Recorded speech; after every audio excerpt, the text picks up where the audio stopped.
نہور کی بیٹی تھی جو آپ پر ایمان لا چکے تھے کہ ہمراہ شمالی شام تشریف لے گئے۔ حضرت سارہ کو اسلامی تواریخ نے حضرت ابراہیم کے چچا زاد اور دیگر محققین نے بھتیجی لکھا ہے۔ توریت کے مطابق آپ 75 سال کی عمر میں شام یا ہاران پہنچے، جہاں سے آپ کو کنعان موجودہ فلسطین جانے کا حکم ہوا۔ یہاں سکم کے مقام پر مورا کے میدان میں آپ نے اپنا خیمہ نصب کیا اور ایک عبادت گاہ تعمیر کی۔ کچھ عرصے بعد جب یہاں قحط پڑا تو آپ کو مصر جانے کا حکم ہوا۔ اس وقت مصر میں سامیوں کی حکومت تھی اور الوان بن سان سریر آرائے سلطنت تھا، جو مصر کا پہلا فرعون تھا۔ مصر میں بھی ستارہ پرستی عروج پر تھی۔ زندگی، موت، کھیتی باڑی اور بارش وغیرہ کے الگ الگ دیوتا تھے۔ سب سے بڑا دیوتا شمس تھا، جسے مصری زبان میں را کہتے ہیں۔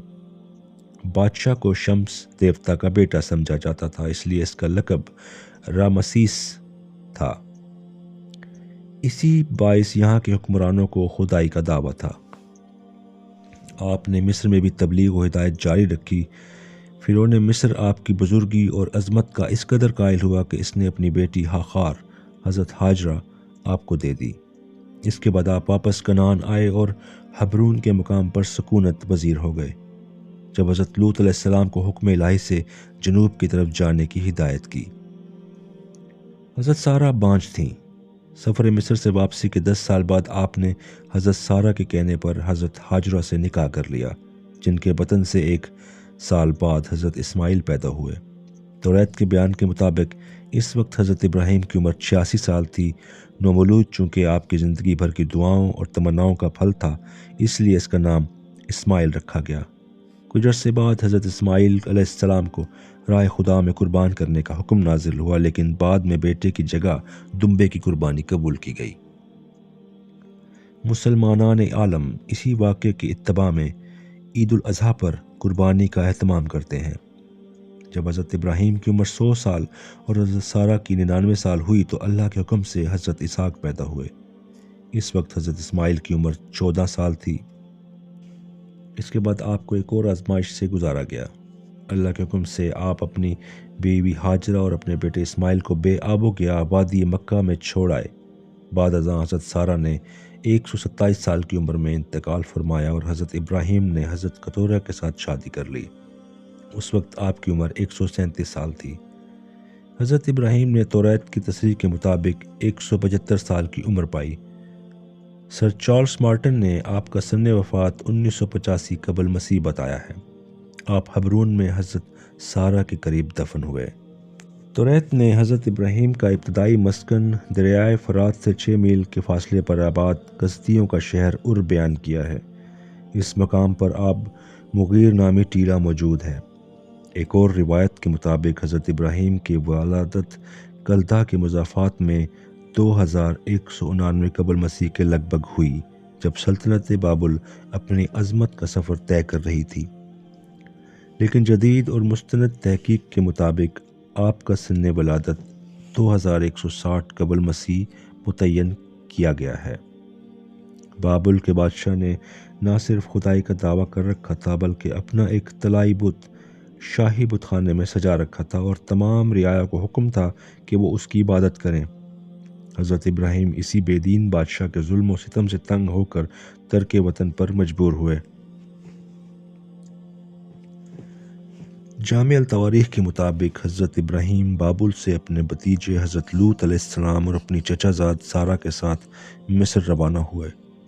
گزر بسر کے لیے انہوں نے بھیڑ بکریاں پال لیں۔ راستے میں حران کے مقام پر حضرت ابراہیم علیہ السلام نے حضرت سارہ سے نکاح کر لیا اور مصر جا پہنچے، جہاں بابل کا ہی ایک قدیم باشندہ بادشاہ تھا۔ اس کے نام میں بے حد اختلاف پایا جاتا ہے۔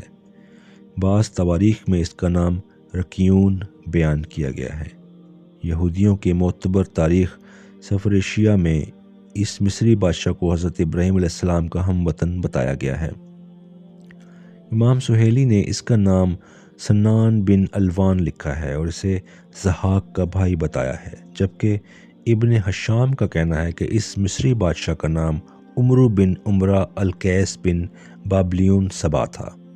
اور یہ قبطی بادشاہ تھا۔ علامہ عسقلانی نے بھی اسے قبطی بادشاہ قرار دیا ہے اور اسے مصر کے مضافات میں ایک قصبہ حفن کا باشندہ بتایا گیا ہے۔ حضرت ابراہیم نابلس موجودہ فلسطین سے ہجرت کر کے جب مصر کے دارالحکومت پہنچے تو امام بخاری کے مطابق بادشاہ کو اطلاع دی گئی کہ ایک نوارد آدمی یہاں آیا ہے جس کی بیوی نہایت حسین و جمیل عورت ہے۔ چنانچہ بادشاہ نے ابراہیم علیہ السلام کو دربار میں طلب کر لیا اور دریافت کیا کہ تمہارے ساتھ کون ہے؟ آپ نے جواب دیا، میری چچا زاد بہن۔ بادشاہ نے سارہ کو بلا بھیجا۔ پیش ہونے سے پہلے حضرت ابراہیم نے سارہ کو مطلع کر دیا کہ بادشاہ کی نیت خراب دکھائی دیتی ہے اور میں نے اس کو پوچھنے پر بتا دیا ہے کہ تم میری بہن ہو، اور تم جانتی ہو کہ روئے زمین پر ہم دونوں کے سوا کوئی بھی مومن نہیں، اس طرح ایمانی رشتے سے ہم دنیا کے واحد بہن بھائی ہیں، لہٰذا تم میری بات کی تصدیق کرنا۔ سارہ جب دربار میں پیش ہوئی تو آپ نے بادشاہ کے سوالات کے وہی جوابات دیے جو حضرت ابراہیم نے انہیں بتائے تھے۔ بادشاہ تو کچھ اور ہی سوچے بیٹھا تھا، چنانچہ اس نے برے ارادے سے آپ کی جانب ہاتھ بڑھایا۔ سارہ تو کچھ نہ کر سکیں، لیکن عالم غیب سے کسی ہاتھ نے اس کی کلائی پکڑ لی اور بادشاہ زمین میں دھنسنے لگا۔ وہ گھبرا کر چلا اٹھا کہ سارہ اپنے رب سے دعا کرو کہ مجھے اس عذاب سے نجات دے، میں تجھے کچھ نہیں کہوں گا۔ چنانچہ آپ کی دعا کی برکت سے بادشاہ کو اس اذیت سے نجات مل گئی، لیکن تھوڑی دیر بعد پھر اس کی نیت میں فتور آ گیا اور وہ دوبارہ گناہ کی نیت سے آپ کی جانب بڑھا، اور اس بار بھی اس کے ساتھ وہی سلوک ہوا جو پہلے ہو چکا تھا، بلکہ اب گرفت زیادہ مضبوط اور شدید تھی۔ اس نے دوبارہ درخواست کی کہ اب کی بار نجات دلا دو، میں ہرگز تمہیں کچھ نہ کہوں گا۔ حضرت سارہ نے دعا کی تو اللہ تعالیٰ نے اس مصری بادشاہ کو معاف کر دیا۔ بادشاہ نجات پاتے ہی درباریوں سے کہنے لگا، یہ عورت کوئی جن ہے۔ وہ لوگ جنوں کی عظمت کے معترف تھے۔ روایت ہے کہ بادشاہ سارہ سے اس قدر مرعوب ہوا کہ اس نے اپنی بیٹی اس جوڑے کی خدمت گزاری کے لیے سارہ کے حوالے کر دی۔ فرعون مصر کی اس بیٹی کا نام ہاخار یا ہاغار بیان کیا گیا ہے جو عبرانی زبان کا لفظ ہے، البتہ قدیم عربی کتابوں میں اسے ہاجر لکھا گیا ہے، یہی ہاجرہ ہے۔ توریت کا مشہور مفسر ابی شلوم تکوین کی تفسیر میں لکھتا ہے کہ ہاجرہ فرعون کی بیٹی تھی۔ جب اس نے سارہ کی کرامات دیکھیں تو کہا کہ اس کے گھر میں لونڈی بن کر رہنا دوسرے کے گھر میں بی بی بن کر رہنے سے بہتر ہے۔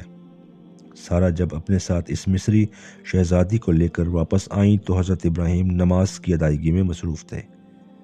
آپ نے انہیں خوشخبری سنائی کہ اللہ تعالیٰ نے نہ صرف اس ظالم بادشاہ کے فریب سے ہمیں نجات دلائی بلکہ اس نے ہاجرہ کو ہماری خدمت گزاری کے لیے بھجوایا ہے۔ حضرت ابراہیم نے سارہ کی خواہش اور رضامندی سے ہاجرہ کے ساتھ نکاح کر لیا اور پھر یہی ہاجرہ تمام قبائل عرب کی ماں بنی۔ حضرت ابو ہریرہ فرماتے ہیں کہ اے آسمان کے پانی کی اولاد یعنی عرب کے لوگوں، یہ ہے تمہاری ماں۔ اسی ہاجرہ کے بطن سے حضرت اسماعیل نے جنم لیا اور پھر دونوں ماں بیٹے نے مل کر وادی مکہ آباد کی۔